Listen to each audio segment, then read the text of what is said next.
इमरान खान को गिरफ्तार करने की हिमाकत मत करना, ऐसा रद्द-ए-अमल आएगा कि सब बह जाएगा। राना सनाउल्लाह की धमकियों पर नायब कप्तान शाह महमूद कुरैशी ने खबरदार कर दिया। बता दिया कि तहरीक इंसाफ के कारकुन हर वक्त तैयार हैं। शाह महमूद कुरैशी ने कहा, 25 मई को जिन अफसरान ने पुरअमन कारकुनों पर तशद्दुद किया उन पर मुकदमात दर्ज कराएंगे। जिन SHOs ने घरों पर छापे मारे, दरवाजे तोड़े, उनकी निशानदही की जाएगी।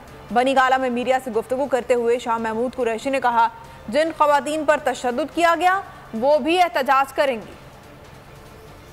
के साबिक वजीर आजम और मुल्क की सबसे मकबूल जमात के सरबराह को गिरफ्तार करने का इरादा रखते हैं। और अगर हुकूमत का ये इरादा है और अगर वजीर दाखिला के ये इरादे हैं तो तहरीक इंसाफ की कोर कमेटी ये बावर कराना चाहती है कि उसका एक शदीद रद्द-ए-अमल आएगा कि ऐसी हरकत ये इम्पोर्टेड हुकूमत, मुसल्लत करदा हुकूमत करने का इरादा रखती है तो आपने अपना रद्द-ए-अमल फिल फौर देना है। 25 तारीख को पुलिस ने जिस तरीके से तशद्दुद किया हमारी खवातीन पर, इसकी तारीख में माजी करीब में इसकी मिसाल नहीं मिलती। हम अपने कारकुनान से, तंजीम से पूछ रहे हैं, जिस थाने के SHO ने उनके घरों में जाकर उनके दरवाजे तोड़े, उनकी निशानदेही करें ताकि उनके खिलाफ भी कार्रवाई हो।